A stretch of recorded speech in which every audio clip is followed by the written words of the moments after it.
మహానుభావం క్రీస్తు వచ్చి ప్రాణం పెట్టి ఆ రక్షణ భాగ్యాన్ని మనకు అనుగ్రహించారు. అది మనం వెలపెట్టి కొనుక్కోలేనిది, అది బయట మార్కెట్లో దొరికేది కాదు. దాన్ని ఎవరూ ఇవ్వలేరండి. ఈ భూమి మీద బ్రతుకుతున్న ఏ మనిషి కూడా మరొక మనిషి కనుక అతని ఆత్మకు రక్షణను ప్రసాదించలేడు. ఆ మహాకార్యాన్ని జరిగించవలసింది కేవలం దేవుడు మాత్రమే. అందుకే ప్రభువు క్రీస్తు వచ్చి ప్రాణం పెట్టి మనలను రక్షించి బాప్తిస్మం ద్వారా మనలను తిరిగి జన్మించమని చెప్పి ఆయన వెళ్ళిపోయారు. బాప్తిస్మం తీసుకుని ఆ రక్షణలోనికి ప్రవేశించిన మనం, రక్షణను పొందుకున్న మనం దానిని కొనసాగించుకోవాలి. ఆ బాధ్యత మనదే.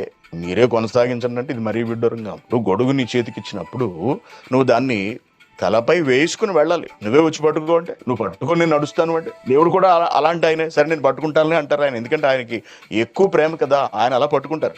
మరి ఆయన పట్టుకుని రక్షణను నిన్ను జాగ్రత్తగా తీసుకెళ్తున్నప్పుడు నువ్వు టక్కన బయటికి వెళ్ళావు అనుకో, ఇక్కడ నుండి గొడుగు కింద నుండి నువ్వే తడిచిపోతావు.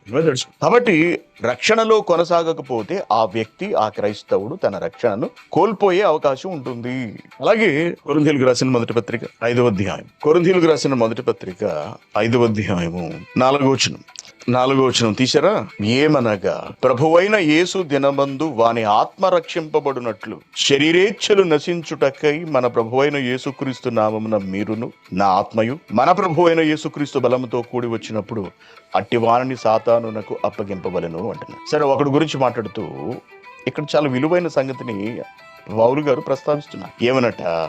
మన ప్రభువైన యేసు దినమందు వాని ఆత్మ రక్షింపబడినట్లు శరీరేచ్ఛలు నశించుటకై మన ప్రభువైన యేసు నామమున, యేసుక్రీస్తు నామమున మీరు మన ఆత్మ అంటున్నాడు. ఆత్మ రక్షింపబడుతుంది. అయితే ఆ రక్షణను మనం నిలబెట్టుకోవాలి అంటే అక్కడ ఆయన చెబుతున్నది ఏమిటంటే శరీరేచ్ఛలు నశించాలి. అనగా శరీరము నశించాలి. మన కోరికలు, మన ప్రవర్తనలు, మన నడవడిక, ఇదంతా కూడా శరీర సంబంధంగా నశించాలి. అర్థమవుతుంది? శరీర సంబంధంగా నశించాలి. అంటే బాప్తిస్మం తీసుకున్న తర్వాత మనం తిరిగి పాపాలు చేసుకుంటూ వెళుతూ ఆ పాపాల్లోనే పడి బ్రతుకుతున్నట్టయితే శరీరేచ్ఛలను మనం పూర్తిగా నశింప చేసుకోలేక రక్షణను నిర్లక్ష్య పెట్టి శరీర వాంఛలకే, శరీరేచ్ఛలకే మనం అధిక ప్రాధాన్యతనిచ్చి వాటిలోనే కనుక మనం జీవిస్తున్నట్టయితే నా ఆత్మ రక్షింపబడదు. దానికి కారకులు ఎవరు? మనమే.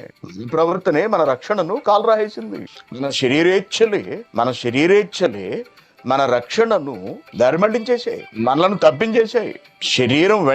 శరీర ఇచ్ఛల వెంట మనం వెళ్ళిపోయేటట్టు చేసి, ఇచ్ఛల వెంట శరీరం వెళ్ళిపోతుందండి, వెళ్ళిపోతుంది. కోరికల వెంట మనిషి పరుగులు పెడతాడు. అందుకే కోరికలే గుర్రాలు అయితే గుర్రాల వలె కోరికలు చాలా వేగంతో పరుగు పెడుతుంటాయి అన్నమాట. అది ఏ విధమైనటువంటి కోరికైనా సరే అవ్వచ్చు, ఫలానాదే అని మనం చెప్పడానికి లేదు. ప్రతిదీ కూడా ఆత్మ రక్షణను పాడు చేసే ఏ శరీర ఇచ్చైనా సరే అది ప్రమాదకరమైనదే.